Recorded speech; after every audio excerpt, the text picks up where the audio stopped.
It is almost that time, ladies and gentlemen. On the 7th of September, the alpha for Delta Force is gonna come to an end. And I can say with a clear conscience, I do recommend this game to everybody that likes shooter games like Battlefield or even Call of Duty for that matter. But let's talk about the good, the bad and the right out ugly of this game. And yes, we have more good than bads, but we do need to discuss the bads. So this is a video on my final thoughts of the alpha. So a lot can still change. I hope the devs are listening, but I do feel like they are. So let's get straight into the video. Now, about the game. The game is very stable. I never had any issues with it whatsoever.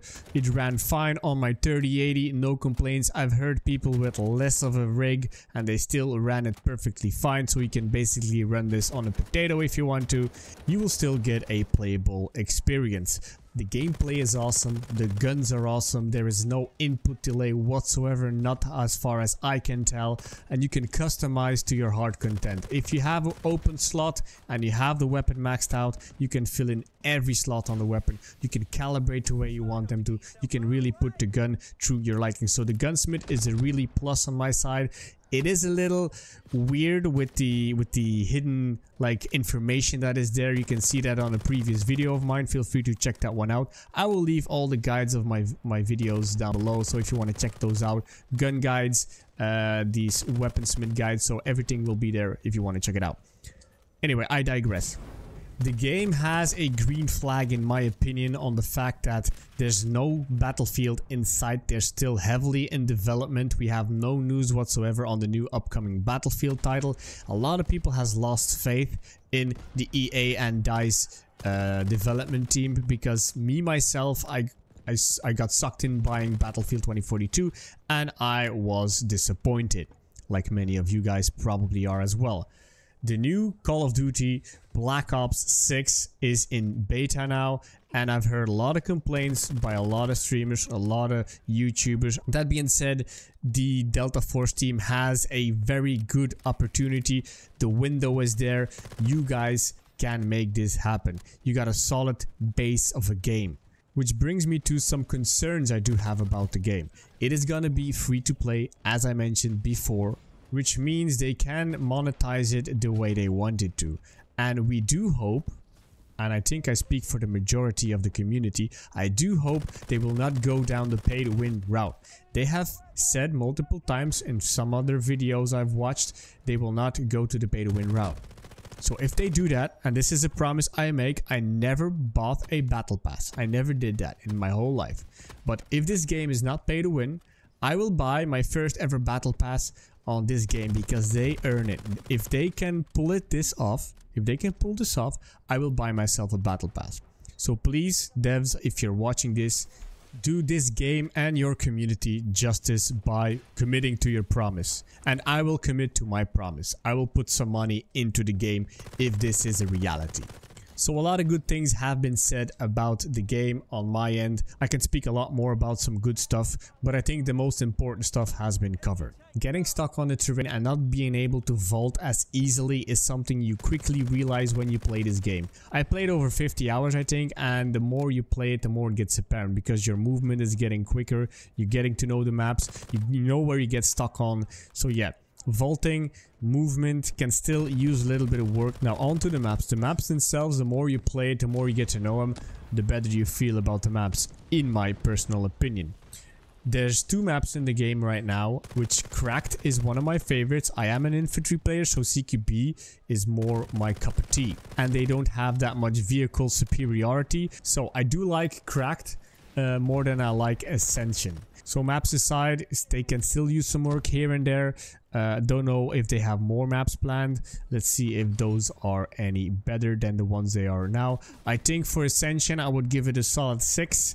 And I think for Cracked, I would give that one a solid 7.5. Those are a few of the small criticisms I have about the game. Now let's get into the bad ones. The ones that I do want them to remove. For example, the wall hack arrow. You guys are on point with the ban waves left and right. Get those cheaters out of here, out of our game, out of our community. But the sad part is that arrow gives people a wall hack. It is just not right. I feel bad when I see the red wall hack pop up in my screen. I refuse to play the class, and I feel bad when I see people use it. And some people abuse it. Sometimes you're getting spotted left and right. You're being wall hacked left and right, especially on the A/D version of the game or the game mode. So a simple fix. I said I was going to give you guys some fix for all the negatives I'm about to give. Just make it so it's just a mini-map reveal. So if you shoot the arrow, you will just see the area of effect on the mini-map, not as a wall hack, if that makes sense. Please get it out of our game. We don't want it. I don't want it. And if you really like that ability, you're basically a cheater and you just don't know it yet. Now for the AI needs to go. It is so weird to me playing against bots. We play multiplayer games not to face bots but to face real people. That's the name of the game, multiplayer. So please remove the AI, especially when you fully release it. I can kind of get it when you started the alpha. You didn't know how much people would get into the alpha and play it. So maybe that's to fill up the servers, I don't know, but you do have a big enough of an audience to make it so you don't need the AI anymore. So if you're planning a new alpha or a new test in between this and the release, please don't put them into the game anymore, because sometimes you do feel like they're so stupid it's easy to kill them, and sometimes you get aimbotted pretty crazy through smoke in places no normal human would ever start to look for the first time. They lock onto you and you're dead. If they're not locked onto you, they're easy prey. But just remove the AI if the game gets into early access. That is all that I care about at this point in time. That and the arrow, of course. I thought I was gonna be mad about the grenade launcher on one of the operators, the one with the hand cannon that shoots 3 grenades. I thought that was gonna be a lot more powerful, but it seems like you guys got it dialed in there, so I don't think that needs much change. Depending on the feedback of other people in the community, I don't think that needs a lot of change. But please don't put in too many operators that have like all these explosives devices and stuff like that, because I feel like if you do that, you're gonna go down the battlefield route and it will just be a grenade spamming fest, and people will hope more on getting a lucky grenade kill than having good gunplay in their game. I could go for a more deep dive of all the good and bad in this game, but then this video would be way too long, so let me know your thoughts in the comment section down below. I would be happy to read them all. But that being said, ladies and gentlemen, I'm gonna see you guys and possible gals in the next one. Bye bye.